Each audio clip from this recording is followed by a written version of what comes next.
meeting. I'm Dahlia Palcic, Chair of the Northern Virginia Transportation Commission, and I'd like to know that we're starting the meeting at 7:07 p.m. We do have live streaming the meeting, so we ask that commissioners please speak up. So those participating electronically, and I think we have one extra mic, and listening through YouTube can clearly, one over there, can clearly hear what is being said. We have microphones both around the table and overhead that will be on for the duration of the meeting. So please be mindful of side conversations and paper shuffling. Wonderful. Tonight we have 3 commissioners participating electronically. DRPT Director Jan DeBrule is participating electronically from Richmond under the provision of living over 60 miles from our meeting location. And Nick Clemente is participating electronically for personal reason, as he is in Richmond on business. And he has not joined us yet, so I believe he's still doing some business down in Richmond, but we expect he may be joining a little bit later. Excellent. So it is just 2. Okay, and we expect them to join just a little bit later. So just Jennifer DeBrule at this point. It is general session right now, General Assembly session, so I think they're a little bit busy down there. And our commission secretary has already confirmed that we have quorum. Thank you.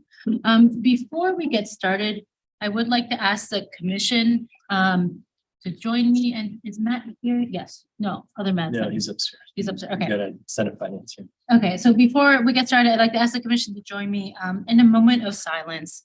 I think many of you heard of the passing of our very brave Metro employee, Robert Cunningham, father of 4, who by all accounts acted very heroically and was killed on Wednesday in the line of duty near one of our stations. I do have Paul Smedberg here, who has a little bit more information, Chair of WMATA. Before we do that, we want to share a little bit about his story. I think many of us read about it in the paper, but about Mr. Cunningham, who I know was a very beloved and devoted employee and father. Yeah, I mean, he really was really devoted to the organization and really well regarded within his division and throughout the organization. He was well known. He worked in the mechanical, electrical area, happened to be at Potomac Avenue the morning when he was shot during the regular course of his job. And by all accounts and things that we know of so far, and by the interviews that people have had with the witnesses and people who were present, acted as a real hero. I mean, he saved not only another direct person's life who most likely would have been shot, but probably saved other people's lives as well. And a really, tragic and a family man, just could have retired and decided to extend or continue working because he has his youngest child is about to go into college. So he was planning on working in, probably at least another couple of years. So he, could help in that endeavor. So, just all around really tragic, as you can imagine, the Metro staff is really pretty hurt by this and what they've been dealing with since the pandemic, really. But particularly since, the end of it and people are coming back and some things have changed in certain jurisdictions. And so it's really been a really hard time for the staff. And then of course we had the transition to a new general manager. So, but the general manager and I were out today, along with a couple other folks visiting with bus operators, rail operators, station managers, police, and other employees. So, just being out there, other people went out to other parts of the system as well. There's a GoFundMe page that WMATA started, and a lot of people were calling and asking about how they could contribute. In fact, some of the jurisdictions around this table, some of your employees have also asked about that. And legally, they decided the best route would be to set up the GoFundMe page. So directing everyone toward that. It went live about 3 hours ago or so. It was sometime this afternoon. So there is that option if you're interested. Randy went over and talked to the family and the wife, and imagine they're quite devastated, as are his neighbors, actually. He and his wife lived there for a very long time in a very close neighborhood. So yeah, just really, really sad. And it's, you know, a problem, you know, in this region is just gonna have to grapple with.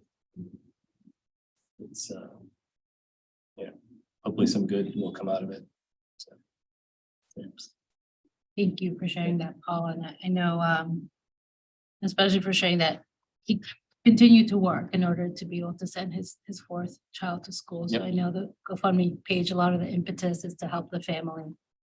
As Chuck recently was doing, raising quite a bit, so I do hope that we're able to Yeah. help his family. I also want to let the commissioners know that MVTC is working on a letter to the family on our behalf. So we will also be sending that to the family. And I know very much appreciate your thoughts and those of you who've reached out to the commissioner, to Kate, to know how to support. And there are things that are being discussed now, in case any of your professional staff are interested. There's going to be a service, and the family is open to having, you know, Vermont employees and others there. So it won't be a private thing. They've agreed that they would. You know, so they're going to work with the union and other folks to do something. Yeah. And to that, let's go ahead and take a moment of silence.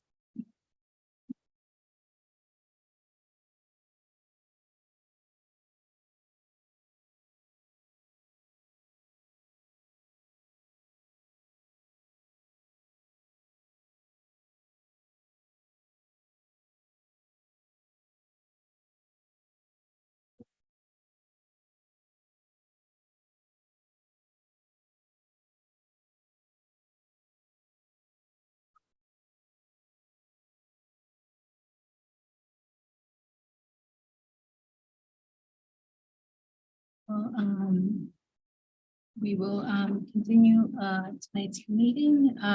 We have hopefully a pretty brief agenda.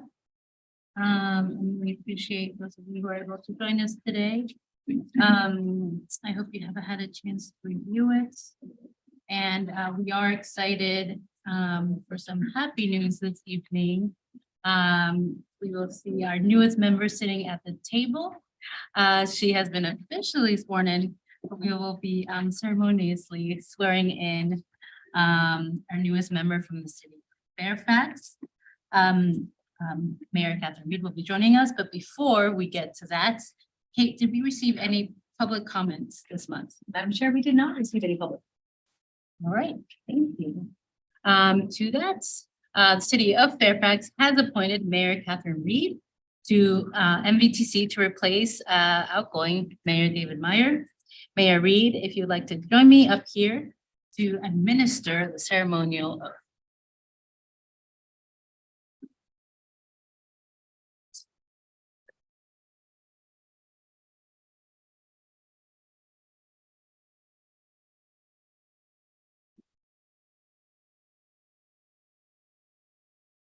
I do solemnly swear that I will support the Constitution of the United States I will support the Constitution of the United States and the Commonwealth of Virginia, and the Commonwealth of Virginia. and that I will faithfully discharge I will faithfully discharge all the duties incumbent upon me all of the duties incumbent upon me as a member of the Northern Virginia Transportation Commission, as a member of the Northern Virginia Transportation Commission, according to the best of my ability. according to the best of my ability.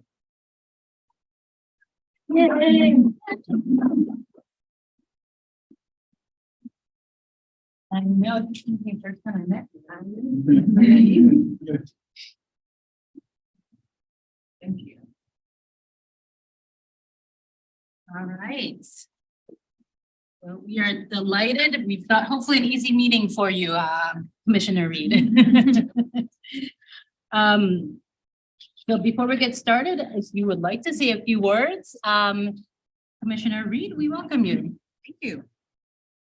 Anything you'd like to say? I'm delighted to be here, and I'm sure I will figure out what we're doing as time goes on. I'm a very studious person and I learn quickly, but there's certainly a lot to know.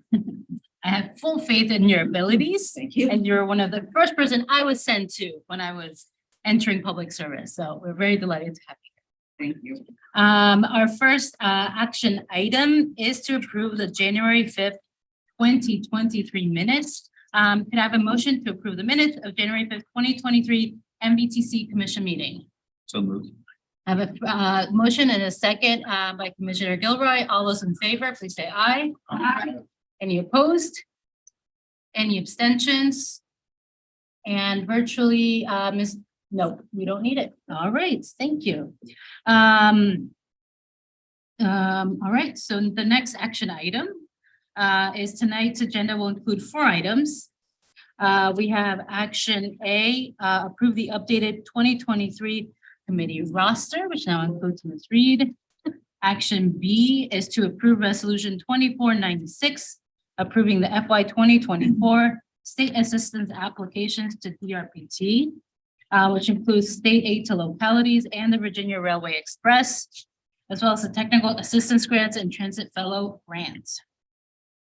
Action item C is authorizing the executive director to award the contract for the Northern Virginia Regional Bus Analysis. And action item D is authorizing the chair to send a letter of endorsement for Arlington County's application for the U.S. Department of Transportation's Rebuilding American Infrastructure with Sustainability and Equity Raised Discretionary Grants. Beautiful name. Could I have a motion to approve the consent agenda? So moved. Excellent. A second by Ms. Crystal. Any further discussion? Arlington, you're happy with it? All right.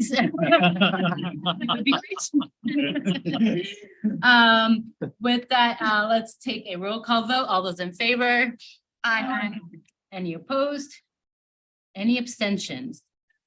Wonderful. That passes unanimously. We're moving right along. And now we come to WMATA, to our report from the Virginia WMATA Board, I guess, member for now. We have our WMATA Board member, Chair Paul Smedberg, here to give his reports. If you'd like to go ahead. Yeah, great. And Mr. Letourneau is upstairs. He actually has a Virginia Senate Finance Committee meeting. They've got a bill or two that he's got to testify on. So he's in the queue. So just a few quick updates on January 26th, the WMATA Board authorized staff to hold public hearings on the general manager's proposed fiscal year 24 operating capital budget and the fiscal year 24 to 2029 CIP budget and associated fare and service changes, public hearings and related documents and activities. We'll have that to seek input from customers and stakeholders. Will be open until mid-February, or will open in mid-February to mid-March. And in April of 2023, the board anticipates adopting the 24 budget and capital program. Staff is working to finalize the dates and locations of the public hearings. There will be a hearing in Virginia, Maryland, and the district, and options to participate virtually by phone in all those locations. On January 12th, the WMATA Board authorized staff to hold a public hearing on the draft strategic plan. The STP is a long-term strategic strategy to direct WMATA's day-to-day decision-making over the next 5 years and beyond. The public hearing to receive feedback from customers and stakeholders on the STP is opened on January 21st and will close on February 14th. The board is anticipated to adopt the plan in late February. Just as a note, we've had several meetings with the senior team and others to develop this plan as outreach, and we've interviewed various stakeholders along the way. So thank you for all the input you and your professional staffs have helped us get the plan or the proposal to this point. And as a reminder, the adoption of a strategic plan every 3 years and the associated public hearing is a condition of Virginia's portion of the dedicated funding that was approved in 2018. A hybrid public hearing in Virginia has been scheduled for February 9th at 6:30. Interested parties can participate by phone, video, or in person, and it will be held right here in the NVTC meeting space. So thank you, Kate and team, for that. Much appreciated. And obviously Metro and bus accessible and all that kind of good stuff. So appreciate that. And last, on the 26th, at our board meeting, the Operations and Safety Committee received a presentation on the summer 2023 capital improvements and modernization initiatives. During the summer of 2023, there will be outages and single tracking on portions of the orange and green lines. In Virginia, the work will consist of fiber optic installation, rail replacement, replacing 40-year-old steel rails that have been significantly more susceptible to breakage than rail in other parts of the system. The orange line from West Falls Church to Vienna, June 3rd to July 17th, and the orange silver line from Boston to McLean, Vienna, June 3rd to June 26th. There will also be roof waterproofing on the the Maryland end of the orange line and fiber installation from Fort Totten to Greenbelt stations. The modernization efforts will include modernizing passenger information displays and downtown transfer stations and replacing vertical transportation at the DuPont station north entrance. This work will help in addressing the Safety Commission's findings related to communication and WMATA's concern with the use of certain inspection vehicles and manufactured rail replacements. Metro announced improved rail frequencies on more 7000 series trains as they are restored. Next Tuesday, customers on the Blue Plus, yellow replacement and orange lines will see trains every 12 minutes. That was 15 minutes or will have been 15 minutes from 6 a.m. to 9 p.m. and 3 p.m. to 6 p.m. on Tuesdays through Thursdays, beginning February 21st. Red Line customers will see trains departing every 8 minutes. Was eight minutes, and then but that was only for peak hours all day until 9 p.m. And then Tuesday, and that's on Tuesday through Thursday. In addition, all frequency on Orange Line trains will consist of 8 cars to provide more capacity, because we're already starting to see capacity issues, particularly on the Orange Line, popularly known as the Crush. Not there yet, quite the famous Orange Crush, but we are seeing capacity issues in the Orange Line. And future improvements to the rail frequency will be announced in the coming weeks. So a lot happening at WMATA, all good, all trying to rebuild and, getting the infrastructure back in a good place.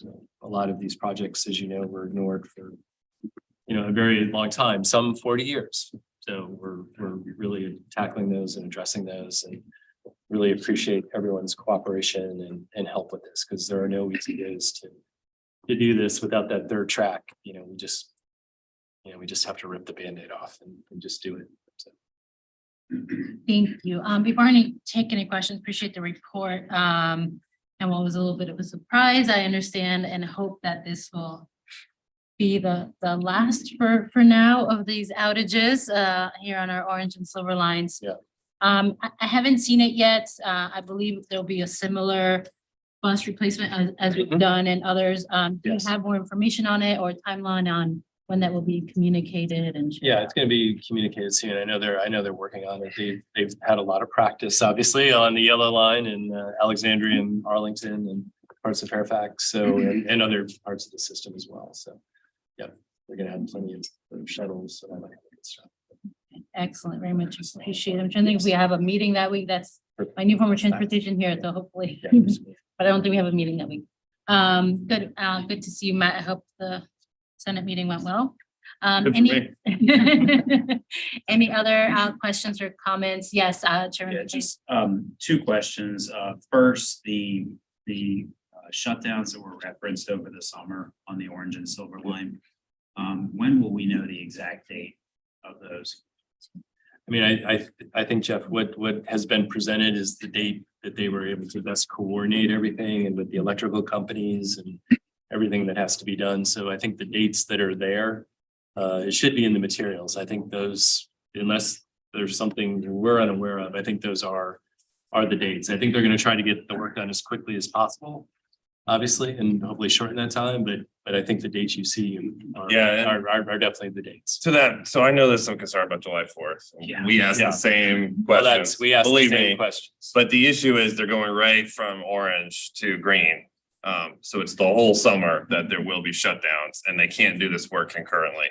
So the good news is the shutdown portion from June 26th on is only the last 3 stations. So there, at least there are other parking facilities available that they'll be pushing really hard for July 4th. But we did ask and try to see if they could move that and it just wasn't possible. Yeah, I mean, I understand that. I was just hoping there was still some wiggle room there because it just seems like the disaster coming and you have people who use the system on the 4th of July.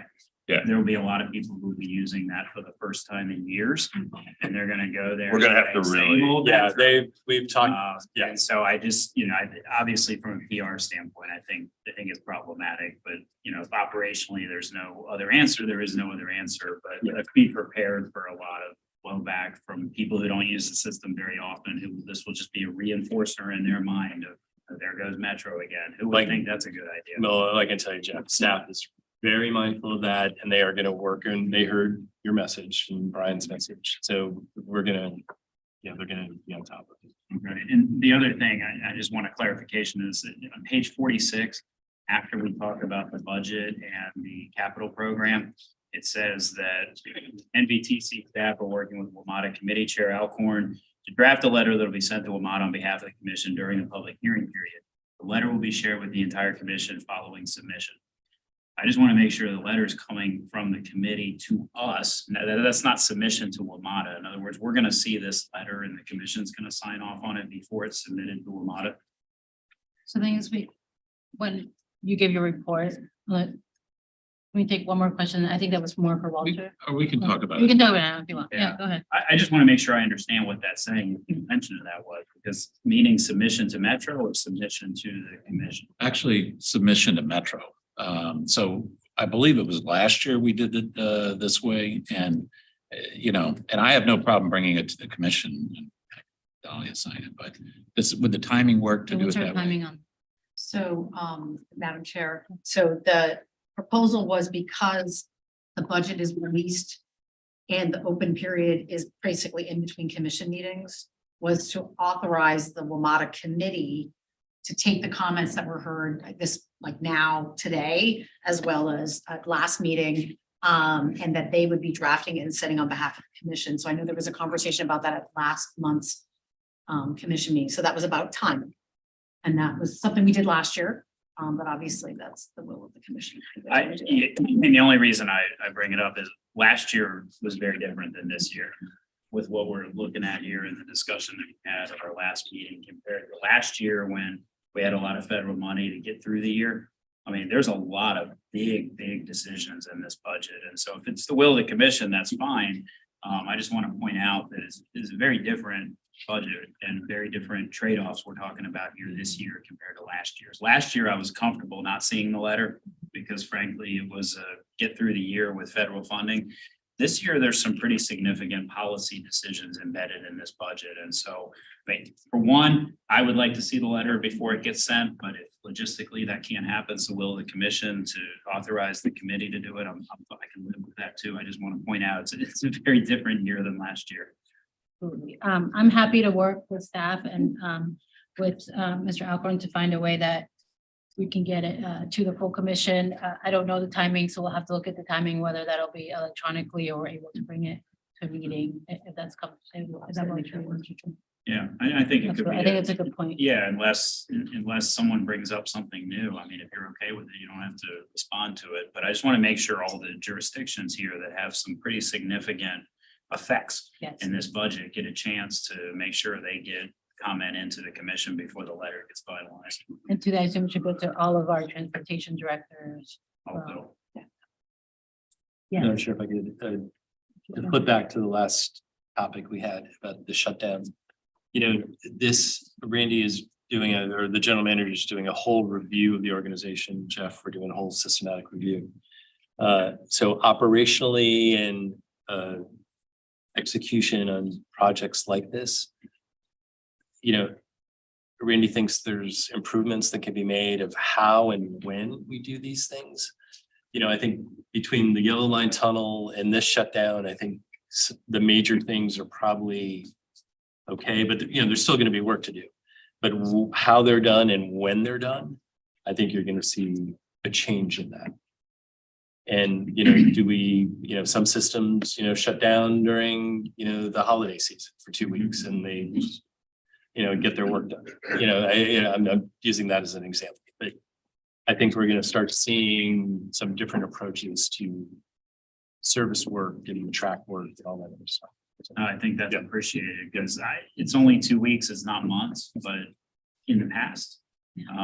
We would be notified of that ahead of time, give a chance to give input before reading about it somewhere with no outreach that was done to the jurisdictions that are affected by it. I don't know what the marker is, but you know, I would say if you're gonna close the system down for multiple days or more than a week, or there's gotta be some trigger where you reach out to, this is a planned outage. It's not like it's an unexpected one.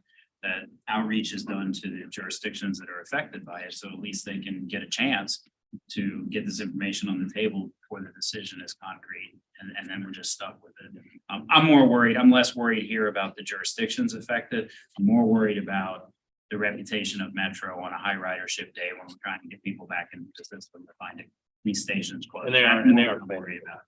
Sorry, what was that? No, they are planning for that. Yeah.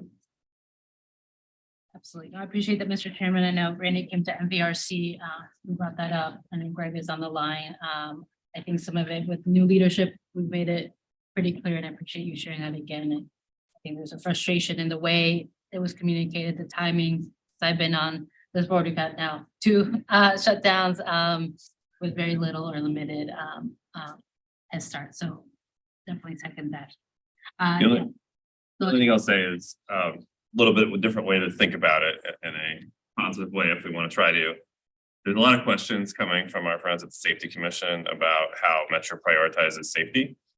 And when I tell you that when they told us about the shutdown, Paul and I literally were like trying to crawl under the table. And the general manager was like, I know, we're desperately trying to get people back, but we have to do this work. The rail is cracked. We're frequently repairing it. It's the right thing we have to do. At least it should send a signal to people out there, like years ago, that when the previous general manager had to make a tough call, that safety really is the focus. I mean, because that, you know, sometimes we hear that that's not the case. But I think this decision, in light of what it means for ridership and all the pain it's going to cause, that's the only silver lining I can kind of think of in this. So hopefully that message is. Madam Chair, if I could just, Okay, yeah. I just want to be clear to anyone listening or hearing this. It's not a question of whether the work should I be know. done. Absolutely. Yeah, no. Yeah, no, I didn't mean that at all. I just mean I just want to. to our customers, like, Yeah, you know, It's construed. I mean, Yeah. from the standpoint of Metro, also, there's 52 weeks out of the year. So Yeah. people are asking, why would you pick the 2 weeks, including the 4th of July, one of the heaviest ridership days to do this? That's just a common sense rider Mhm. question that Yeah. I think there needs to be a better job explaining to people why that's Yeah. the case. And it's not a matter of people supporting doing the work. Of It's a course, matter yeah. of strategically making sure that we schedule that at a time that makes sense for the ridership and the system. Thank you, Mr. Chairman. Yes, Mr. Snyder. Thank you, Madam Chair. Not to pile on, but I'll pile on the comments made by my Another orange neighboring line. jurisdiction Neighbor, yeah. on the importance of public communication and really a good substitute for the loss of the rail during that time will be fundamental. The issue of safety has come up, and we've often asked Metro questions and probed issues about the safety of the system. But there's another safety issue, and that's the safety environment in which Metro operates. And I'll be interested in learning what the jurisdictions where things like this are happening are doing to make Metro safer. Metro is not an island, regrettably. So I'm very interested in a future discussion to the extent we can about what we're doing to prevent the recurrence of the kind of incident that earlier we yet again had to have a moment's silence on. Thank you. Thank you, Mr. Snyder. Anything further from our? Do you want us to address the safety issue at all, or? if you'd like to. Okay, yeah, I mean, I can only tell you, It sounded more like you wanted for the jurisdiction, but you So- want it from Metro. Right, yeah. Okay. Go ahead. I was gonna say, so we have been having these safety conversations for months about different ways to approach this problem. And the board got a presentation at the last meeting before this horrible incident. But I think one of the things that will really help is the unified command center that's being set up at Eisenhower Avenue. So instead of it being a siloed sort of approach where there's rail operations and bus operations and public safety, everybody will be in one room together. The general managers talked a lot about the use of video surveillance. We are, I think he said, we are not as advanced as other agencies are with how they're using surveillance. So we're working on the use of video in train cars themselves, on platforms, being able to proactively respond when in the system you see something happening or you see something suspicious, being able to immediately deploy somebody to that specific location that you see.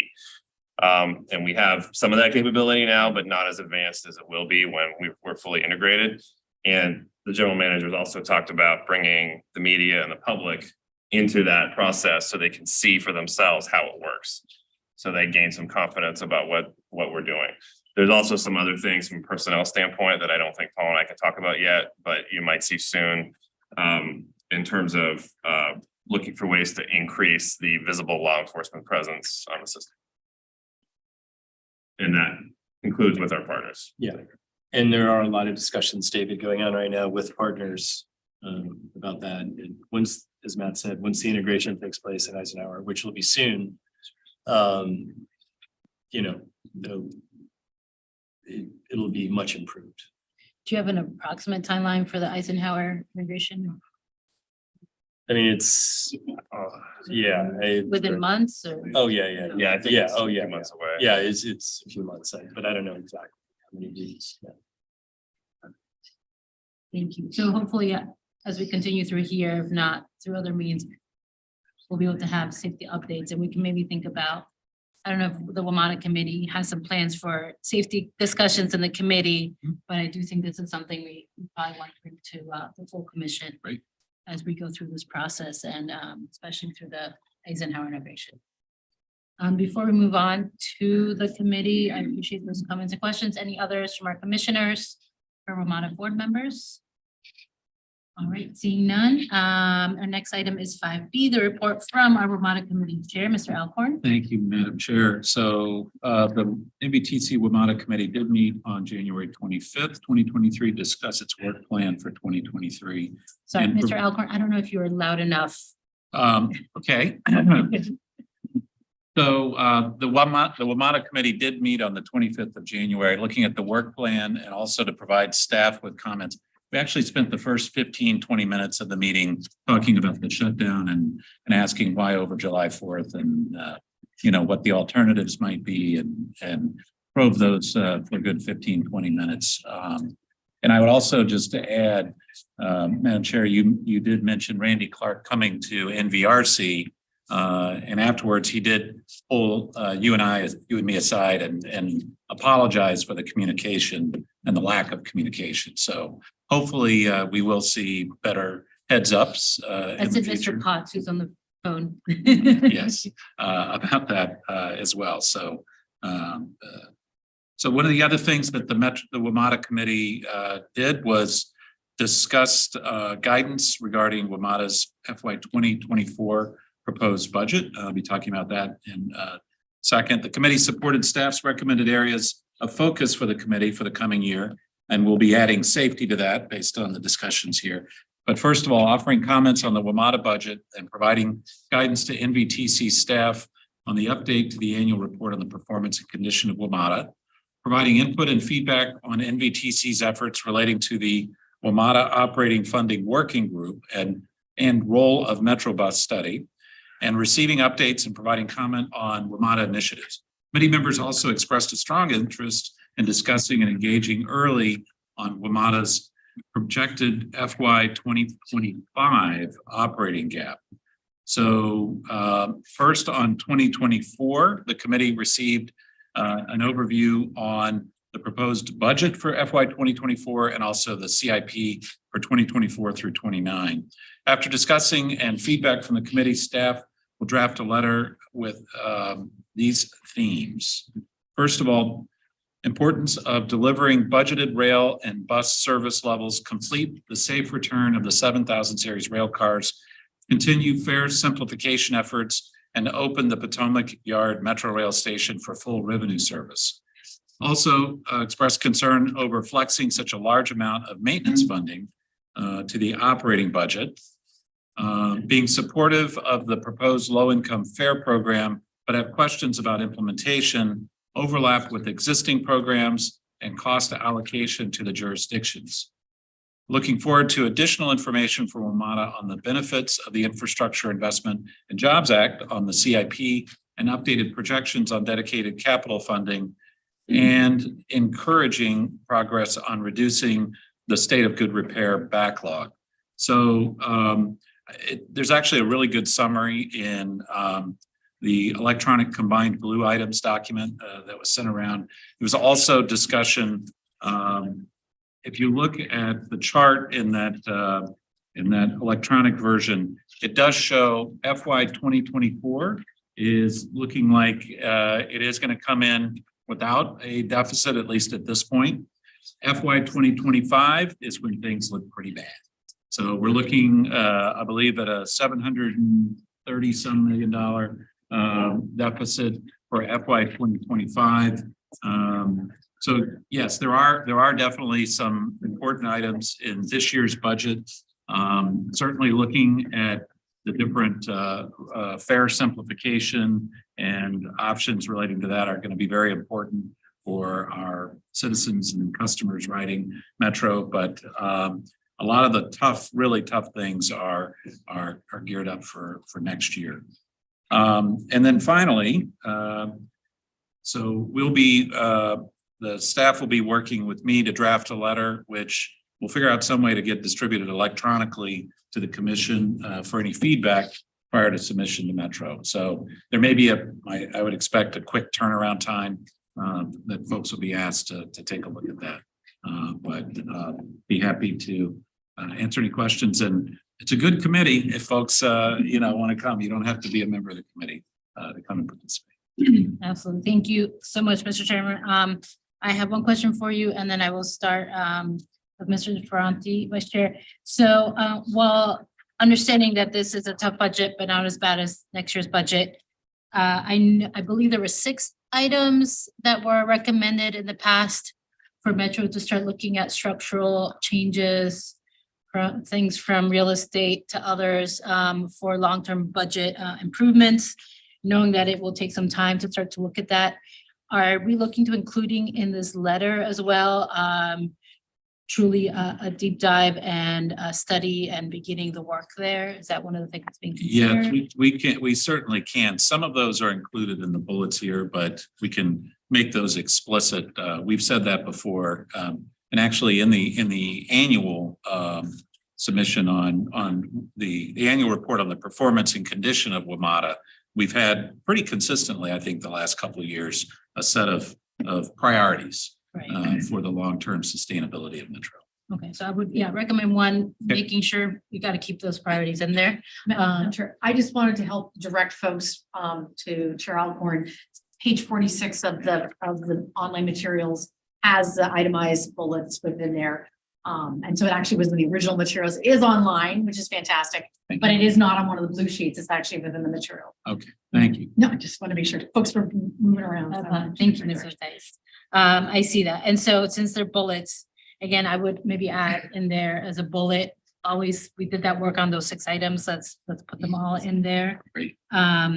And then when we talk about fare simplification efforts, are we diving any more deeply? Have we had more conversation? I know we still had some concerns about those simplification and quote unquote efforts. I know some of those we had concerns about the base fares and what it means for the longer distances, and especially, for our riders here in Virginia. That was an area of discussion. I'd ask either of our Metro board members to give us an update on where that is. in terms of the strategy going in for fares, in terms of the base fare, and what some of the boundaries of discussion are going to be. Yeah, so we are looking at the max fare and the mileage rates built. So the way that the public hearing process works, as you remember from our meeting, you can advertise a max. You can go lower than that. So it has not been decided. We may go lower than what was advertised. What was advertised was the general manager's proposed budget, which is the $6.50 max fare and the, I think, 40-cent mileage distance. So, you know, there were some concerns about some of the suburban riders. There is about 3% of riders who would be the off-peak riders of a certain distance would see their fare go from $3.85 to $6.50, which is a very, very significant jump. So I think Paul and I, along with board member Klein and potentially Mr. Goldman, Mr. Maryland, we're all interested in trying to work on that issue more and ask staff for some alternative analysis ongoing with a lower mileage number and or further adjusting the max fare. So to be worked out in the work sessions that we will hold. If I may follow up to that, and it may have been Mr. McKay brought up last time, for our suburban riders, in addition to those max fares, many are also having to pay the parking fee. And so understanding, I don't know if we're able to look at, right, we really want to get people out of their cars and onto Metro. And so people are going to make the calculation of how much am I going to pay to park downtown DC or wherever am I going at a garage? The cost of that, the time of that, I used to do this versus hopping on Metro and very likely having to park if I don't have the access to the last mile or last several miles to get there. So is that something that can or is going to be calculated as we look at those It would be fares? possible, I suppose, because it was advertised, I think, at the current rate, but it has not been proposed for a reduction. And one of the complications with it is the Silver Line stations. Some of them have private financing. We're having a very interesting discussion right now in Loudoun County with one of those stations. The implications of when the other garage goes down, what that does to, in our case, I don't know, I think Fairfax also assumed the debt, right, on. Yes. So I don't know what your debt repayment schedule was based on, but ours was based on a certain return on the parking rate. So it throws those things out of whack. And I'm not Right. necessarily saying Yeah. looking at reducing the parking rate, but calculating the parking rate or trying to take that into account. If we can't, reducing one of them, the other one would be, and then calculating it so that we understand if you go to the max rate of $6.50, what that means for those longer. Right. suburban commutes. I guess that's my point. Yeah, I mean, I think the easier way to handle that would be through the max fare than the parking. Yes. I just mean calculating that. Yeah, and Madam Chair, In I a just total amount. follow up on that too. I know for some of our longer distance riders and shorter distance, some of them also take the bus to get there. And we still have the no transfer, right? Policy. So that's still going to be in Free place. transfer. Free transfers, right? Yes. Free transfer. That's it. Madam The Chair, transfer policy would be very different. Yeah, that would be very different. You're right.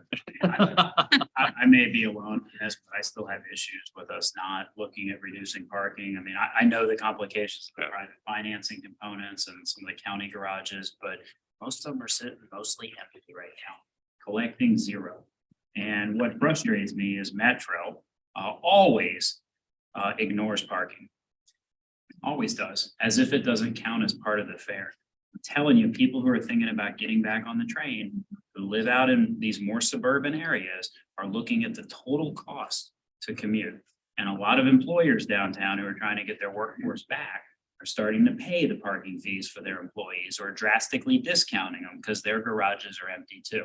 And if Metro doesn't understand that parking is a part of the cost of people to use the system and is unwilling to look at any flexibility in that, we're going to have empty garages, and the district and a lot of landlords in the district will continue to reduce their parking to fill their garages, and those cars will be the ones driving to work every day. And so it's a computation people do. How much is it going to cost me to get to and from work? And we're in a strange environment right now where all of a sudden, Metro has to be affordable for people too. And a lot of effort is being made to make it more affordable not to use Metro.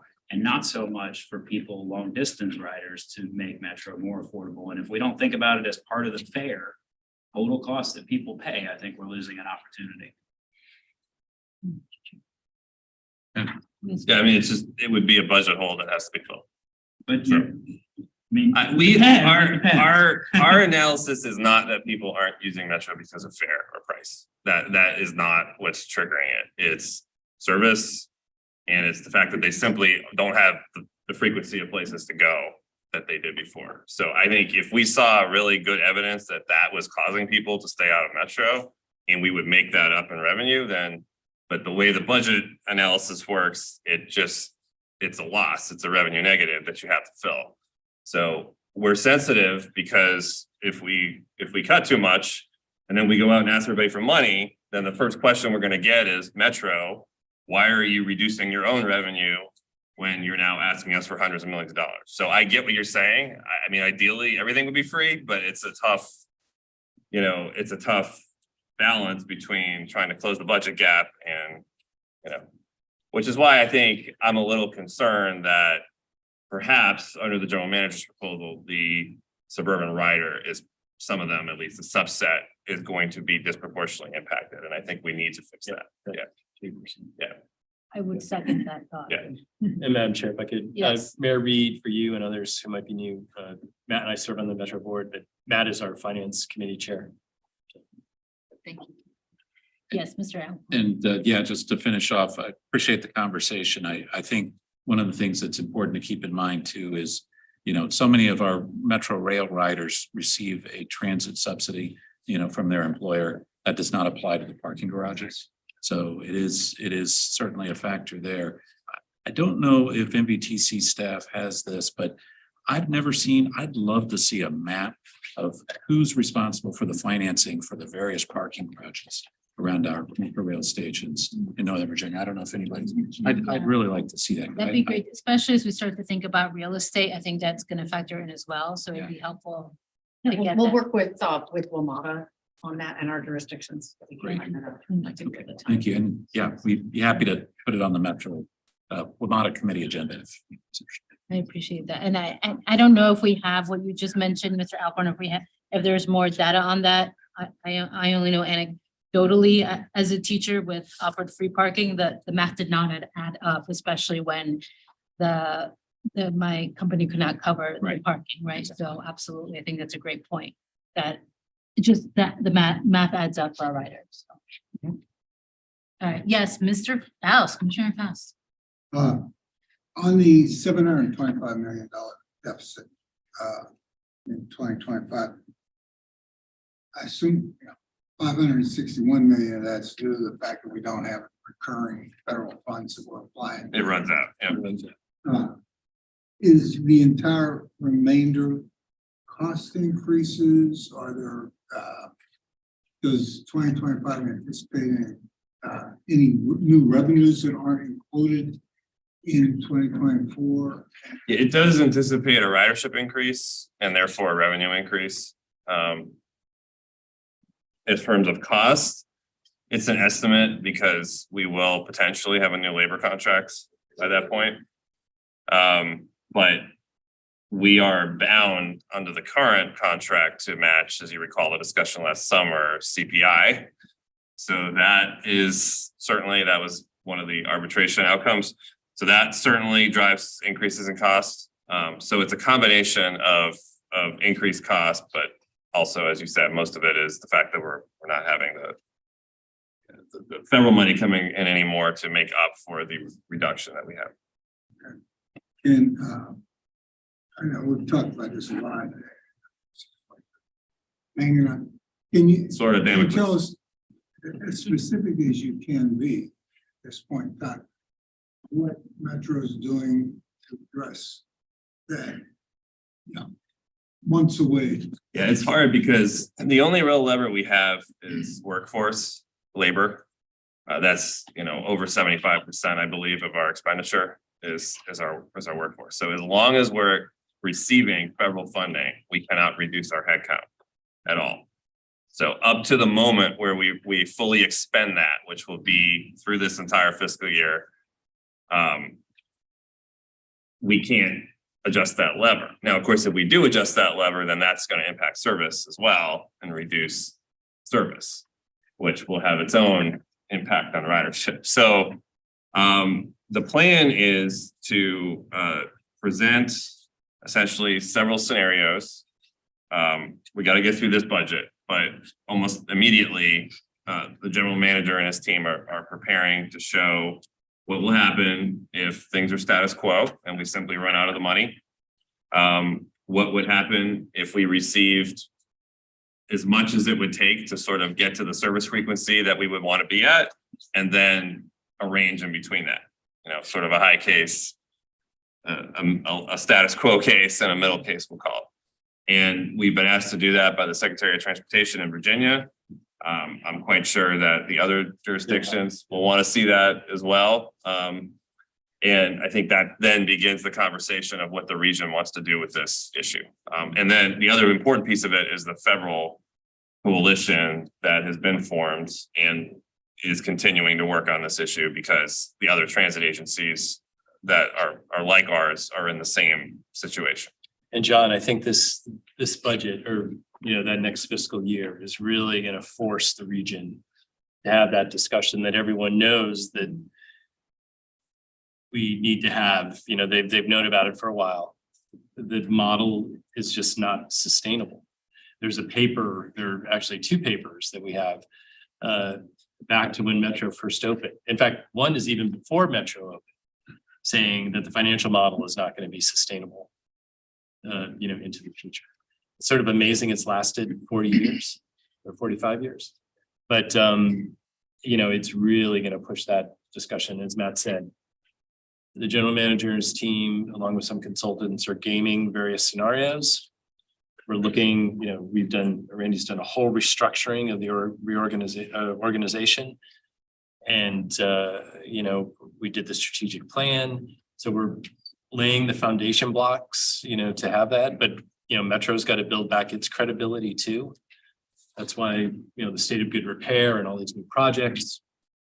And, you know, it's going to be a tough discussion. And I think, you know, as we know in Virginia from prior discussions around local autonomy and being able to do things for transit and other issues, it's going to be a tough, you know, it'll be a tough fight for us here. I think, you know, may have a little easier time in the district in Maryland, but in Virginia, I think we could potentially have a tough time, you know, convincing folks that we really do need to do something. I think one good thing, you know, I think people in the region, the leaders, political leaders realize that Metro is the lifeblood of this region in a lot of ways, beyond the economic piece. It's societal, it's getting people, you know, to their jobs, and to a lot of people, it is their street, you know, whether it be a bus or a rail. So, you know, it's going to be a tough discussion, but it's going to hit us in the face real quick. So. Commissioner Garvey. Yeah, I just wanted to add, I think most of us know, but some people in this listening might not. Problem isn't so much 2025, it's 2026. It's the whole, yeah. It's the whole, yeah, it's So that just, we need to, so rather than just focus, what are we gonna do about Yeah. 2025, it really is the much larger, and Well- so just so people understand, because I think people don't. Yeah, no, you're right. And did you talk about Well, our I- Richmond trip at all? no, Paul? not yet, Okay. but we can do that. But Libby, as you know, and all of us know, you have to have a balanced budget in Arlington County. By compact, WMATA also has a balanced budget. So we have a $750 million deficit. And no one steps up, or we don't have that serious discussion ultimately. I mean, there are Yeah, gonna be but I some think you just need stark, to understand. there are gonna be some Yeah, stark 2025. choices on the table. Yeah, they could write a Yeah. check for that 1 year, and then following year, we're still gonna have a structural It's issue. even. Yeah, gonna be worse. it'll be a billion. It's And gonna your be a seven, billion. your deficit, just say, helps make our deficit harder to fix, right? It's Yeah. harder for us to balance, because, so, Yeah. you know, we're all. in- We're out Like everybody, yeah. And we're out yeah, of yeah. financial, you know, we can't, you know, like your city administrators and county manager, city managers do, you know, all those accounting things are, Well, we can't raise you know, taxes. we've run out. You know, we're stuck at 3%. So that's the cap. So all in the jurisdictions, you're not gonna see a bill higher than that 3%.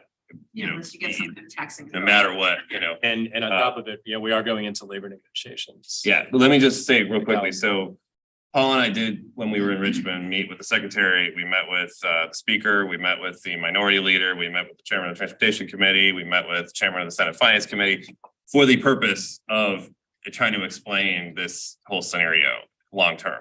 I wouldn't say anybody made any huge commitments on the spot, but I think it was helpful for them to understand the full picture of what we were dealing with. And I will say there was actually a surprising amount of knowledge and I would even say appreciation for Metro, including from the members that we met with that were not from Northern Virginia. Because they knew enough about the economic development that it was producing. They were familiar with some of the projects that were going on up here.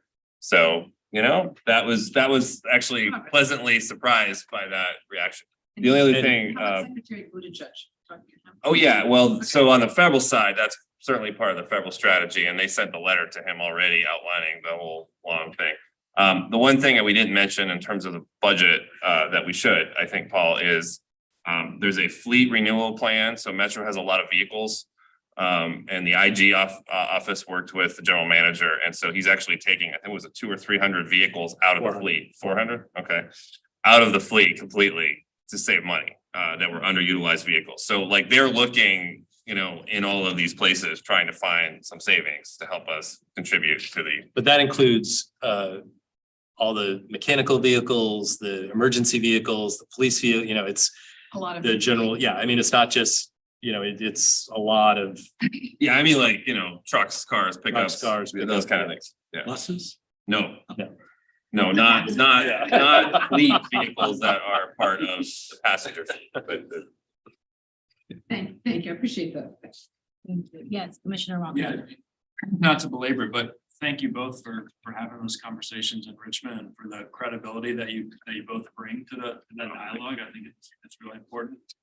Because sometimes this is talking about as a regional issue that the Right. region, it's not an issue that. No, it's the whole, that was exactly our pitch. We don't have the taxing authority to solve it, just like WMATA doesn't. Yeah. And if it gets pushed off, as you know, the wallet of last resort will be property taxpayers in Northern Virginia, and that's not feasible.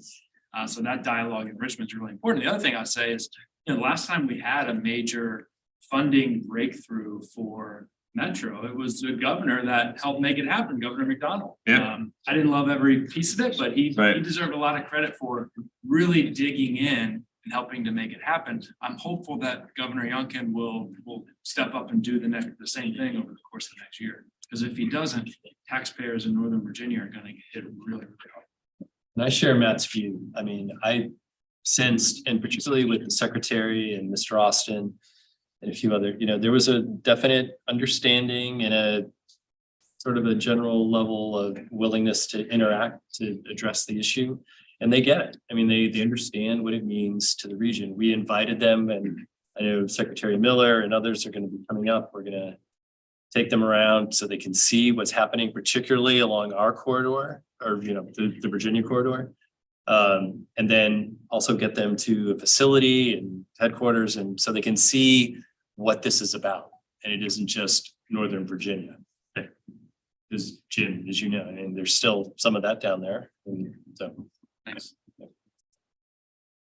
Yes, Commissioner Bagley, and then I think we'll move on to today. Yeah. I mean, I hope this is a quick question, but for like a context as well on this FY25 deficit, this isn't really a pandemic issue. I mean, if hearing everything and being relatively new, what I'm also hearing is that in some ways, all that pandemic money almost put this off a few years, a conversation we'd probably be having if the pandemic hadn't happened. We were going to hit this problem. I mean, like you're saying, before the system even opened, they were seeing this, you know, so I guess I wanted to clarify or just kind of confirm that like that. So I would say the pandemic accelerated it by probably 2 to 4 years. Okay. Because of the drop in ridership and the drop in revenue.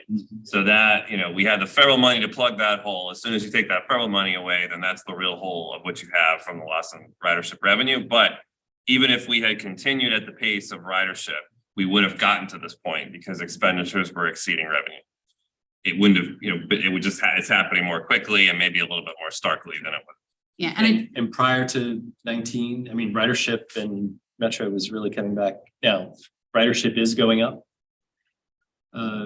Slowly, but it is creeping up.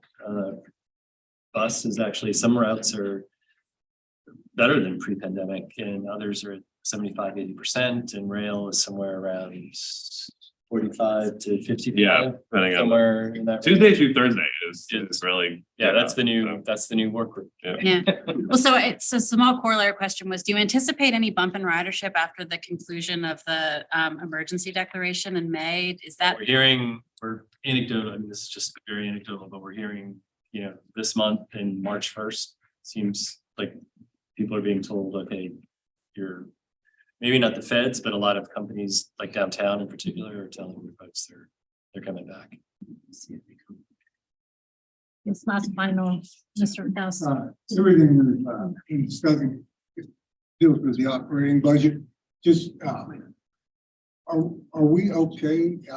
And don't have to worry at this point in time about the capital budget, or if not, how bad is that? The capital budget runs out somewhere between 29 and 31, depending on the rate of expenditure. So what ends up happening is all the money, all the dedicated funding that we had, all of it will go toward debt service that was taken out in order to do the state of good repair. There won't be anything left for actual new projects that we can take on at that point. So I wouldn't say we were okay.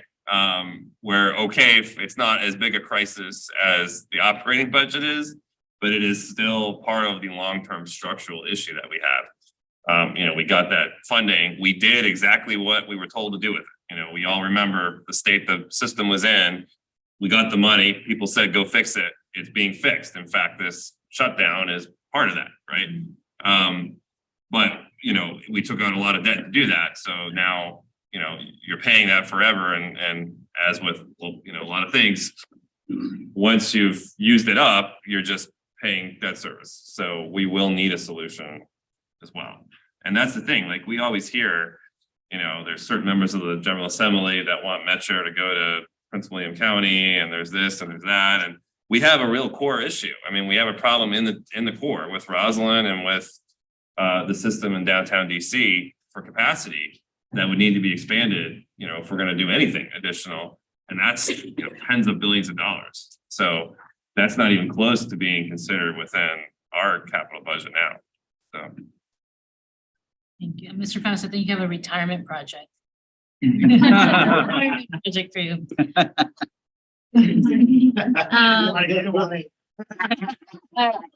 Looking at the time, I know we will probably have many more conversations on WMATA, and we look forward to the draft of the letter. We'll make sure to get that out. And if you have any other comments, I guess after today, please send them to Mr. Alcorn, to myself, or to Mr. Tice, so it can be included. Send to everybody. That's or to all three of us. Yeah, I guess send it to all three, at least one of us. Yes.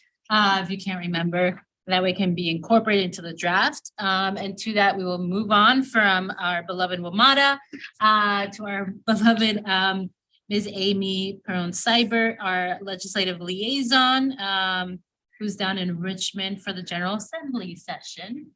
Amy, I believe you are with us. I am, sorry. No, I'm you're here. good. Good to see you virtually. Hope it's not too crazy down there. It's pretty crazy. So it's thanks for having me. It is the week before crossover. Crossover is on Tuesday, and the budget comes out on Sunday. So both the House Appropriations and Senate Finance Committees will report out their individual budgets on Sunday afternoon. So we'll see where we are with some financial stuff. We're not expecting anything, but obviously we'll be keeping an eye out for anything that would affect transit, Metro, and VRE. So we'll keep an eye on that. The bills that we've been following are two big priority bills, which are the ones that we've been working on with directed to rule, are the VRE and WMATA related bills, and that's Senate Bill 1079 and House Bill 1496. And those have been doing very well. Obviously, we had worked it out with the administration and directed to rule before session started. All the language and stuff that we were happy with. And now they are both identical and flying through both the House and the Senate. So we are really grateful for the partnership and all the work that we've been able to do together, and really happy that those bills are moving forward. Two other bills that we were following that we had some concerns about that have thankfully been removed with some amendments, which was the Transportation Partnership Opportunity Funds. Originally, the bills were taking some money off the top of our transportation funding. They no longer do that. Now they require some oversight and General Assembly approval. And those bills have moved into our sort of monitor category, which is great. A couple more things that we have been following. Dave Schneider asked us to add one to the list, which is the bill that deals with assault and battery of public transportation drivers. That's House Bill 2330. That bill passed the floor today and on an 84-14 vote. And so we'll keep an eye on that bill too and just monitor that, and continuing to look and make sure that the sales tax exemptions for food bills are not moving forward, because those would again affect more transportation funding. I think probably everybody saw the issue that's happened with the education funding coming out of the grocery tax. So certainly something we're keeping an eye on. I think those are sort of the main ones that we were following. I know Metro had a couple bills dealing with flashing red and white warning lights. Those are also going well, thanks to Greg. And anyway, I think those are the main ones. I know you guys have a long agenda. If you have any questions about any of those bills or anything else that's happening down there, I'm happy to answer them. Perfect. Thanks so much, Amy. I do see Mr. McKay. Yeah, Amy, on Senate Bill 1106, have you actually seen the language on that? That you said it doesn't take money off the top and it would require General Assembly. What does the language say in terms of what is General Assembly oversight? I mean, what would be the process of applying funds to a project now, and have they identified a source of funding where that would come from if it's not coming off the top? Sure. You give me 1 second. All right, I'm going to do that. And Director DeBrule, if you have if you can add any commentary too, I'm happy to turn it over to you. I'm pulling up the bill right now, though. Let's see.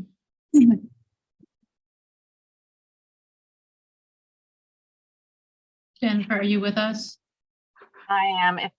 If I recall correctly from the committee, I don't think it has a specific source listed to go into the TPOP fund. I think if I remember the discussion correctly, it was that the General Assembly would appropriate that funding through the regular budget process, and it could be transportation funds or it could be general funds. But I don't think it speaks to it directly. I think that's accurate. I think my understanding from the conversation too, as I'm looking through, it doesn't specifically say that. I think it can be, I think it's general funds, I think is what it is. It's not specifically transportation funds. The funds can be used for economic development or some transportation projects around it. So I think the idea was originally, and I think that's still the plan, is that for any economic development projects they have, that sometimes you need transportation infrastructure to be done as well, and there weren't any funds for that. And so that's why they're thinking about creating this fund. But I think now they're still able to do that, but the money comes probably from the general fund because it isn't specific anymore like it was before. And just one follow-up, that could happen in this session too. I mean, it could happen with this year's budget action. It's not a delayed, it's not something that would be pursued in the next budget. It could be this year. Yeah, I mean, obviously if this bill passes, it wouldn't take effect till July 1st. So it wouldn't really be this sort of budget cycle per se. I guess it would be the second year of budget cycle. Yeah. And I can send Kate the language and she can send it out if that works. That would help. Thank you. Yep. Mm-hmm. Thank you. Yes, Mr. Rock. Just a question on other bills of NVTC interest is HB 2034, which I think, and I've heard a little bit about it, would have CTB invite a TPB member to participate in a meeting. Do you understand? Do you know what the? I have a little bit of background. Okay, because I think it would be me having to go to this meeting. To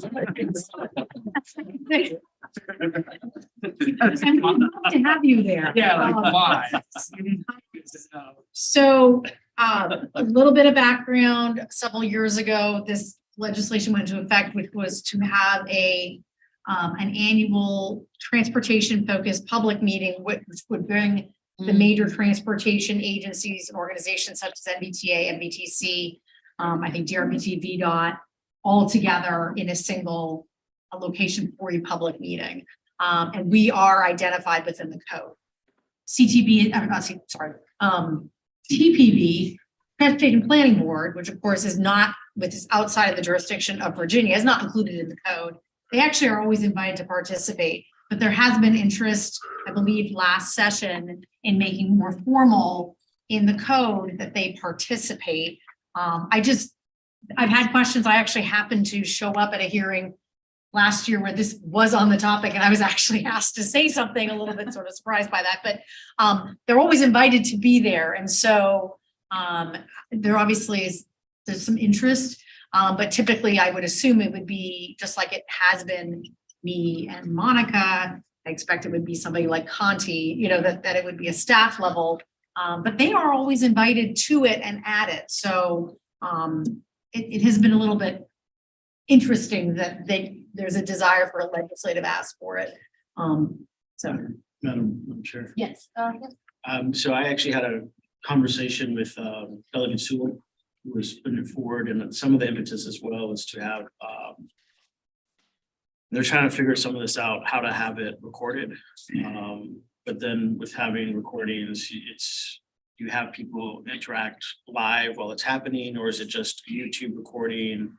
So it got really mixed up with some of what's going on, but because I went to her directly just to talk about it, because she's carrying the bill. We're talking about the right one, right?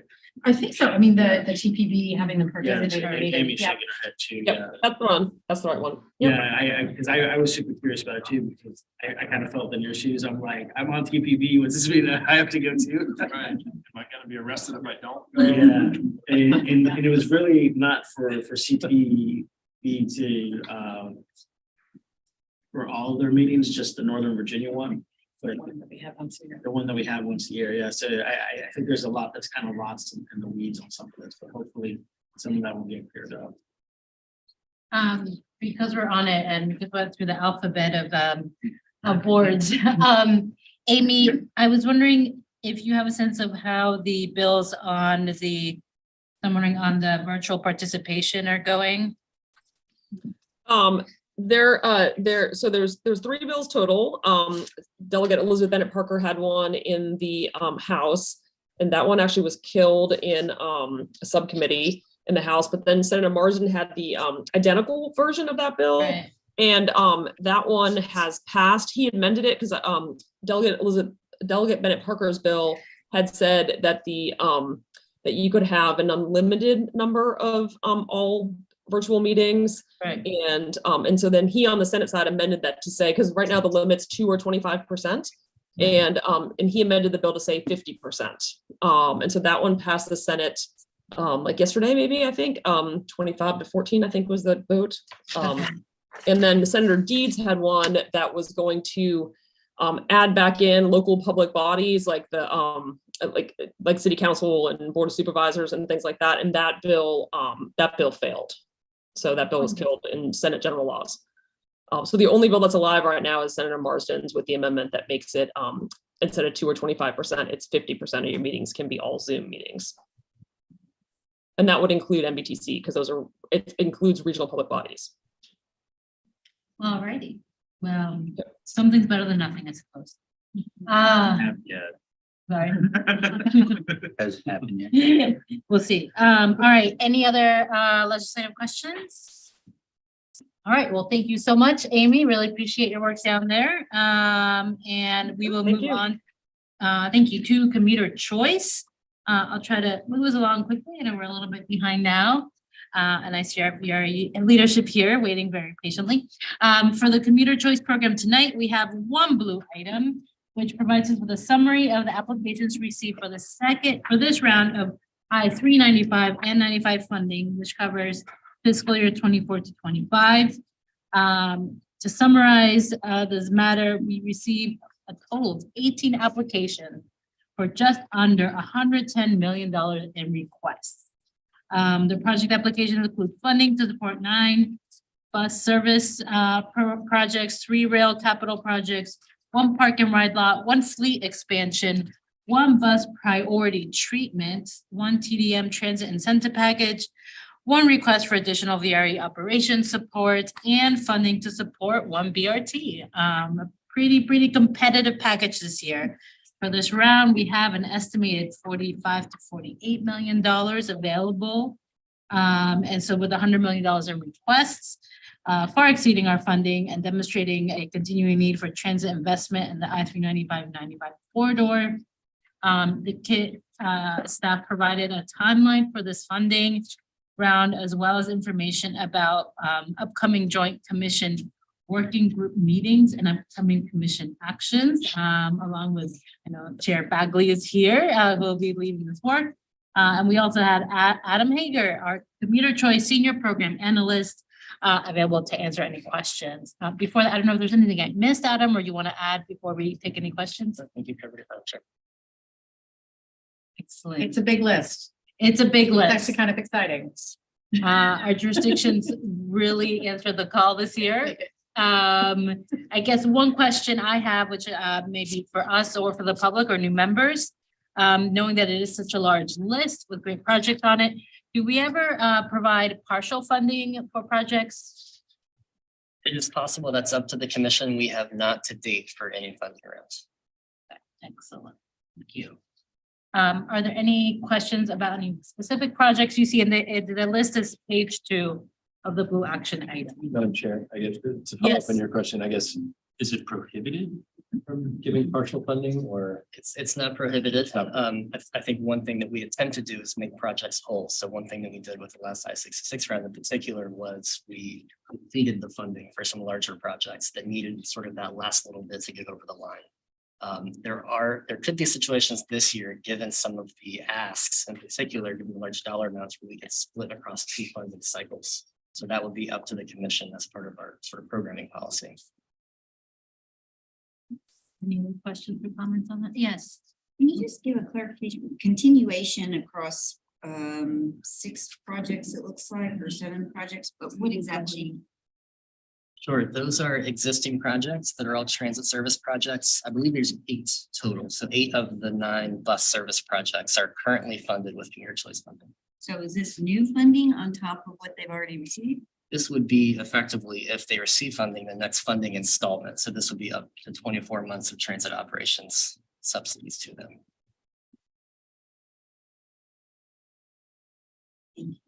Excellent. Any other questions? Well, this may become a popular committee, Ms. Bagley. And again, you can attend these, I believe, both in person and virtually. So appreciate the work and the timeline and all of your work on this. Thank you.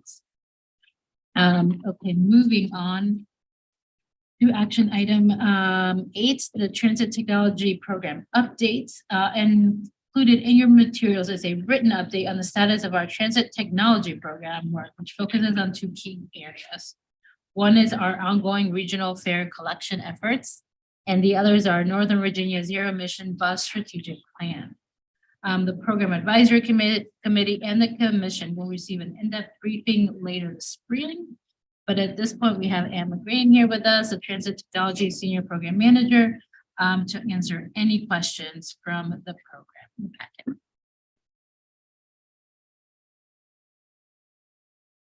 Anything you want to add? Yeah, I mean, I'll just add that we kicked off the zero emission bus strategic planning process just this past month. So we're entering into the discovery phase. So that's kind of the exciting bit while we'll be gathering all the existing conditions across the fleets, identifying challenges and opportunities in Northern Virginia, analyzing existing trends in the industry. So, that will be an ongoing thing that we'll check in with you this year throughout different periods. And I think we're really excited about that and that it's getting going. On the fare collection side, we continue to be actively involved in WMATA working groups on things like the new fare boxes that will be on buses and the back office systems that will support that. And obviously, I think fair policy continues to be an active piece of the fair collection world that we continue to track. And I think want to, as the year goes on, do additional research into just to start to understand, you know, all of our different riders and how they use the fares and how we can make transit easier and more accessible to more Virginians. So. No, really appreciate that. So I'm wondering, because we are NVTC, when we talk about the fare reduction or free fares, I know we have a few in our region, the new one from DC, will we be able to also kind of analyze or get some data from the DC bus fares or? Yeah, so I think the great thing about a lot of these working groups is, while obviously it's Virginia, that's part of it, we often are working with the whole region. So people from Maryland, people from DC are on those calls as well. So we definitely do knowledge sharing around that and how it's going. So yeah, that's an active part of the conversation. Excellent, thank you. And I assume with the zero emission bus strategic plan, it's similar. We have our Virginia jurisdictions, but also looking beyond the Virginia lines. The strategic plan is really looking at, you know, our regional opportunities and, you know, things like, are there ways that you can do bundled procurements, or how are there, you know, facilities that can be shared? What can that look like going into the future? But we definitely want to bring in other jurisdictions to understand what they're doing as well. There's a lot of good work happening in Maryland and DC. So trying to learn from that and learn from other areas as well.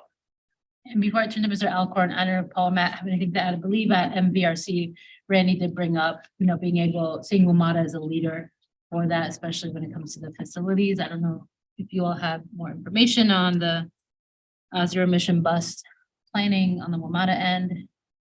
I think they're being as aggressive as they can be. I mean, you know, it's just, there's a lot of logistical challenges, particularly with the electric companies, others, and costs. I mean, we're doing Eastern, right? Is it Eastern? Well, they just broke ground on Northern. Northern. Eastern is next. Eastern's But sorry, they just did the Northern. big Northern event, and at the Northern event, he said that he is looking 100 for million. every way to try to accelerate the program beyond what's currently in place, but. But it's hundreds of millions of dollars just for the facility. Well, I appreciate his Canadian focus on it. Mr. Alcorn. So on the zero emission bus strategic plan, or maybe the working group, is that going to be the forum where there's coordination across different fleets for how charging is going to happen? I mean, because Randy Clark's brought up an example before, like at the Pentagon, if you have en route charging, and are we going to have multiple recharging capabilities, you know, in the Pentagon bus base, or where are we gonna deal with that problem? Yeah, in this plan. So we really hope to find those opportunities, whether they're locations or policies or contracts, where we can make sure that everyone's, you know, getting the most value out of their money and being efficient as possible. So yeah, our plan is those regional opportunities. You know, each agency is doing kind of the in-depth fleet transition plans as well. And so it's bundling that all up and seeing how they work together. Wonderful. Thank you. And just to clarify before I was looking at timing, it looks like it is a 60-month plan, and in April this year, we'll have a more complete. Correct. We're planning to come to the program advisory committee in April. There will be a commission update later. We'll be coming as there's, you know, good information to share. But we're aware that this is a very popular and current subject matter that needs to be updated regularly. So we will be doing that. Appreciate that. Thank you. Ms. Bagley? Thank you, Chair Patrick. I was curious, when you talk about other agencies and transit organizations, are the school systems in this conversation at all, given the, you know, broad use of buses and school systems, and are looking to avoid sort of duplication of facilities and effort? So the school systems are definitely actively looking at the same things. They haven't been part of our conversations to date. Just I think it is there are just different service patterns and vehicle types. I think within jurisdictions, I think some people do consider how you can co-locate facilities or especially for charging infrastructure. So I think that opportunity is there. I wouldn't say it's our main focus with this, but Yeah, I mean, I appreciate the complexities and all that. I just like the charging facilities really is where my head goes to, you know, and to the extent you can at least, you know, see what they're looking at or what their locations are, you know, I just don't know if there's a role for that to play in this analysis. You know, in tangent, you know, or, you know, along with that. Because certainly in Alexandria, we see a lot of, you know, we see dash uses for school and both sides investing. And so we're trying to avoid that kind of overlap. Mhm. I'm assuming other parts of the region are asking similar questions. Right. That's a good point. Maybe thinking about just reaching out to our school transportation directors just to understand the infrastructure component of what they're doing. And other regions, states are looking at, you know, that kind of coordination as well, just because it's costing so much. If they can integrate as much as they can, it's best for them. Yes, yes, Ms. Garvey. Thank you. Yeah, I probably brought this up before. I'm really fortunate on the report. And so we say zero emissions, I think we're looking at hydrogen as well. yes. And then, as I said before, we're looking at, we're producing our own green natural gas, which in a couple of years, we're hoping to put in our natural gas buses. Mhm. So that we don't have the expense maybe for a while, we'll do a transition. We don't have the expense of buying all these big new vessels and all that stuff. We can use the natural gas we're producing ourselves, everybody produces it, to charge buses. And then maybe we get to hydrogen and we don't even skip. I worry a little bit that electric is so glittery that we might go for that, put in a whole lot of money for it, gets it all built out and realize that hydrogen is what we should have done. So I just, you know, passing that on as. Can I just make a point on that? So we made a really concerted effort in the WMATA plan to make it technology neutral. So a lot of people say electric buses kind of in the vernacular, but actually, if you look at the WMATA plan, well, electric buses is very specifically called out in all the infrastructure. It also says that WMATA is looking at hydrogen, looking at other sources to try to get it broader than just electric in case there are supply chain issues and all sorts of things. Well, and which is why I bring it up, because I feel like too much, we talk about electric, and that's all we think, there's actually there's a whole lot more out there that we need to be looking at. I'm just trying to get that socialized. And, Oh, okay. but no, and other countries are almost beyond electric in some ways already, and they're already looking at hydrogen. And so, We're definitely looking at all options within the zero emission umbrella. And I think when you talk with different members, different jurisdictions, there's maybe even different interests depending on how their service is run. Thank you very much. Ms. Garvey, thank you so much. And we are now very much on schedule and moving on to 1 minute ahead. Action item 9, BRE. I see that we do have CEO Rich Dalton here with us this evening. Good to see you and ready for your report. Thank you, Madam Chair, Commission members, others. Minute ahead, huh? See if I can keep you there. You do have the CEO report in your package. Just wanted to mention in terms of some performance metrics, as I reported at the January meeting, of course, as the holidays came upon us, our total ridership, of course, dipped. And glad to report that it did recover in the month of January to pre-holiday levels. So we just anticipate that to continue to increase. But another note too is that that the total ridership's about 3.5 times higher than it was in January of 2022. So still continue to increase, albeit ever so slowly on certain days. Reliability, our on-time performance was still in that the high 80s, 87%, slightly below our target of 90%. So we continue to actively work that. Also wanted to, at the January operations board meeting, we did hand out the annual report. Had a few people ask me for printed copies. Of course, these are printed on recycled paper. And so made sure that non-operations board members and some that weren't there participating virtually did have a printed copy. I just want to say that This is the second year that we've revived our annual report. A lot of good things in there, a lot of activity in there, but as I said to the operations board, just one of the takeaways with that annual report is it takes a lot of people, a lot of folks even in this room, to pull off a lot of what that annual report does, does highlight. So always a shout out, not just to VRE staff, but we work very closely with NVTC staff, PRTC staff, and of course, staffs from all of your jurisdictions. So none of that could have happened without the total collaboration. So just want to make that point. And then did include in your packet also just our annual update for our transit asset management plan. If you have any questions about that, I'm glad to answer those. But that is my summary of my report, Madam Chair. Amazing. Thank you so much, Mr. Dalton. I was hoping to see you in the Santa costume. I don't think that actually in here. But I was excited to see that, well, number one, with performance, while you're not back at 90%, there's definitely an improvement from 80 to 85%. So hopefully those trends continue. And it does seem from here, the main thing being the train interference, that continues to be the main reason why.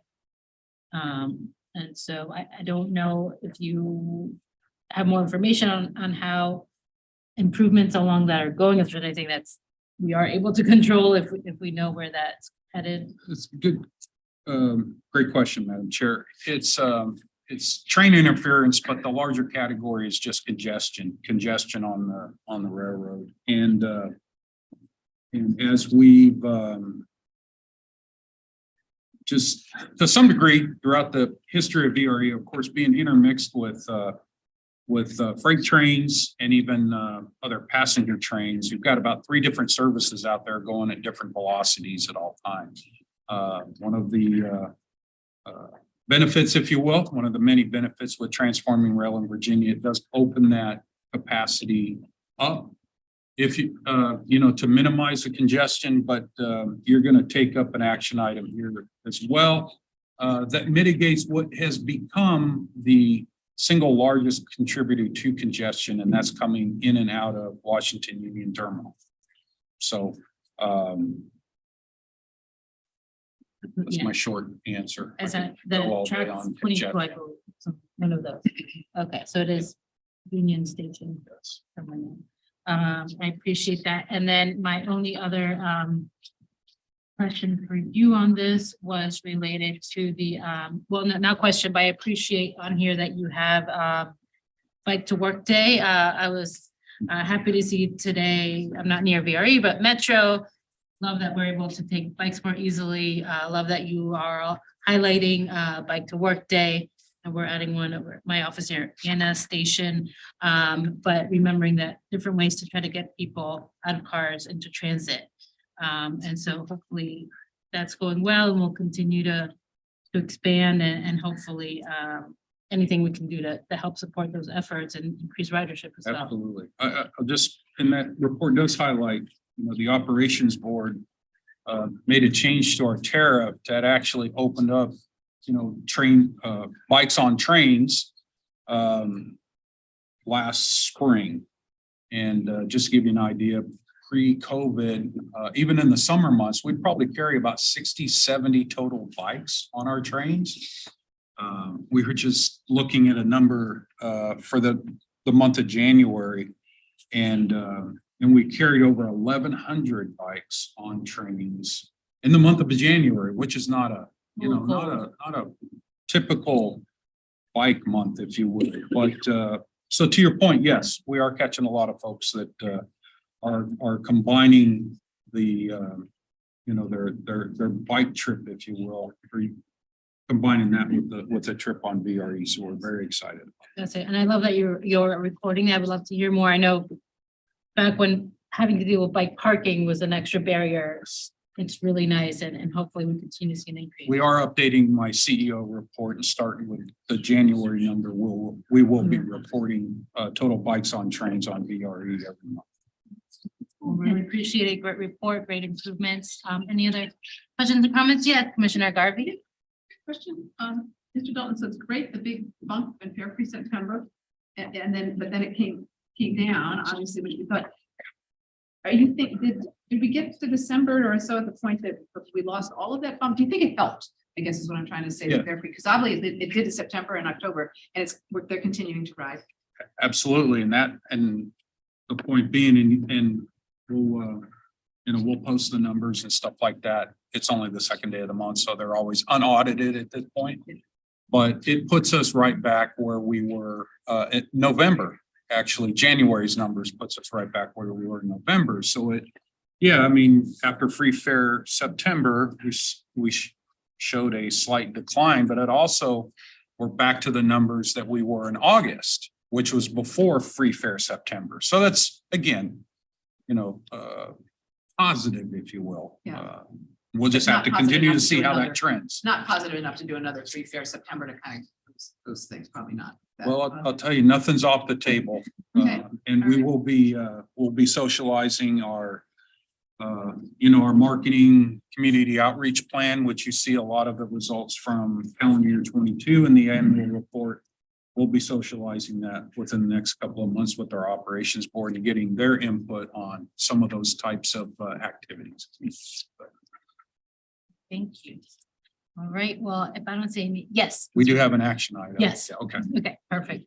Don't see any further questions for Mr. Dalton. We'll turn it over to our VRE representative, Mr. Walkinshaw. So thank you, Madam Chair. We just have the one action item 9C. On the recommendation of the VRE Operations Board, the commission is asked to approve resolution 2497, which will authorize the VRE CEO to execute a funding agreement with Amtrak to provide a share of the local match requirement for the Track 22 rehabilitation project at Washington Union Station. The Washington Union Station master planning process includes the Track 22 rehabilitation project, which was identified as a priority project that, if accelerated, would, to the earlier conversation, reduce current train congestion for both Amtrak and VRE service. VRE and Amtrak staff have collaborated to identify funding sources for the project. Amtrak received a grant from the Federal Railroad Administration for 50% of the projected $38.1 million cost of the project. VRE and Amtrak staff further collaborated on obtaining funding sources for the local match requirements for the balance of the project costs. A detailed breakdown of that local match is provided in materials. Construction for the project was allowed to begin in 2020 once final design was completed, while Amtrak and VRE staff worked to identify their respective sources for the local match. And that construction is anticipated to be completed this summer, 2023. So with that, Madam Chair, I move approval of action item 9C. Excellent. A second. Ms. Crystal, all those in favor? Any objections? Any abstentions? All right, I'm sorry, I did not leave room for discussion. Everyone is good, excellent. Wonderful, unanimous support, Mr. Dalton. Really appreciate your work. Sure. We will be talking about the budgets. Do any commissioners have questions or comments? Mr. Dalton is still here regarding the VRE budgets. Could I have a motion to approve? I'm sorry. Oh, my brain. Okay. We are on to action item 10, I believe, right? That is VRE. There we go. JRP Director DeBrule is with us. There she is, ready to go online. Mr. Brule, if you could give us your reports.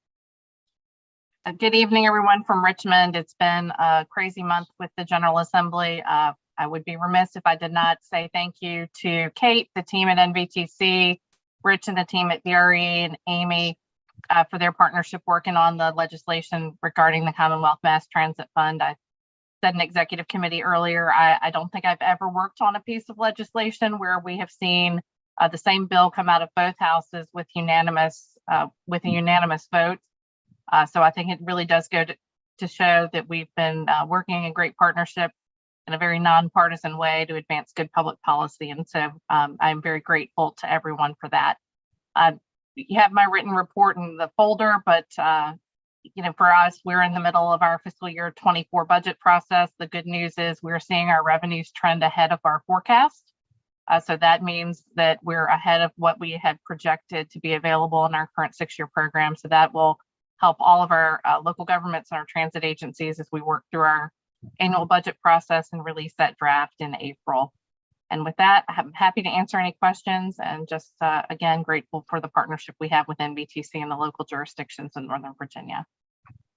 Excellent, thank you. And I want to thank you, Jennifer. I know you thank our staff, but we really truly appreciate your leadership down in Richmond and ensuring that we focus on transportation, and ensuring, like you said, unanimous support. Congratulations. That is really amazing, especially in this day and age. So excellent work down there.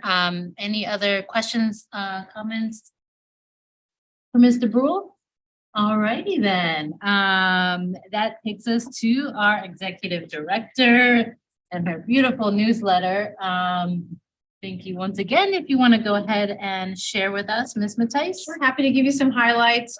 This month's newsletter goes everything from, we actually had a number of staff go down for VCA Transit Advocacy Day last week. We've got some things in there. I also want to highlight, we actually have a new fellow, transit fellow who joined us, but he's actually in class tonight. So I don't actually get to embarrass him in person, but you actually can see his picture right in the middle spread of that. So Nathan Varnell is pursuing a master's in public administration and a certification in budget and public finance from George Washington University. And he's working with our communications team with Monique and Matt on a whole variety of public outreach and messaging and social media projects this spring. So really happy that Nathan's able to join us. And so the other thing I wanted to just highlight, I had the chance a little bit earlier last month to be interviewed on a podcast called Transit Unplugged. And so the thing that's really sort of fun about that is this is a podcast that goes around and basically all around the country and talking to different folks, typically transit GMs. And I had a chance really to highlight some of the amazing things that are going on in Northern Virginia. And two of the things that in particular picked up was some of the work that actually Anne's leading, she just talked about, which is the zero emission bus strategic plan, again, thinking regionally how to approach it. And then also some work that we had done last year, and I know we're going to continue to relook at it, is what are the necessary sort of policy decisions and considerations with going zero fare, and how localities have to grapple with different decisions to make that possible. And so that's a couple of things that I highlighted. So anyway, it's on this podcast called Transit Unplugged. So that's kind of fun. And the other thing I want to highlight, our communications team is going to be, as they often do, some great campaigns over the various months for social media in the coming weeks and days. This Saturday is Transit Equity Day. So they will be doing a number of things in social media for that, as well as highlighting with Black History Month, with some special social media posts that might even include some former NVTC commissioners, which was a lot of fun. We did that with Women's History Month last year. And so it's always great to highlight some NVTC friends and family, I guess you could say. So indeed, there's a number of meetings that are going to be coming up in schedule, but in particular, just focusing our next commission meeting here is on March 2nd at 7 p.m. and we'll be meeting upstairs for executive committee ahead of time. Rhonda will be working with all of you on the various Joint Commission Working Group, Program Advisory Committee, and other meetings that we have going through. And obviously, we always have our financials included within the materials. Scott's here to answer any questions, but that concludes my report. Excellent. Thank you so much, Ms. Matthijs. And you mentioned March. I just want to remind our commissioners, April, we do not have a meeting. Most of us will be in public hearings for our budgets. And so March will be a meeting before our break. I did want to add on here, while you have an excellent communications team, I think Xavier wins the selfie award. There are at least two here. There he is. I think we've all got a thing or two to learn from those selfies. He got the whole team in. So congratulations, and we're looking forward to the Black History Month. That's exciting news. Any other questions or comments for Ms. Matthijs? My goodness, it is 8:51. Excellent work. Everyone gets a cold start tonight. Oh, yes, Ms. Bagley. I meant to on a totally like a little positive Wamata note, Councilman Aguirre and I attended the Art in Transit program, and I just like, that's something positive maybe to comment on, is that the art, it was sort of revealed what the art will be for the Potomac Station.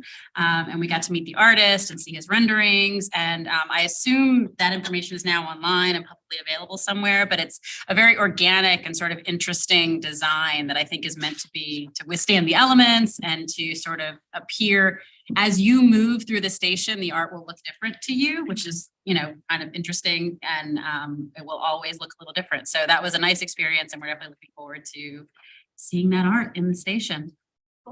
Very exciting. I'll have to check it out. I thought Paris had the best art in their stations, but might have got them beat. All right, well, excellent. Have a wonderful, safe evening, and we will see you all in March. Thank you.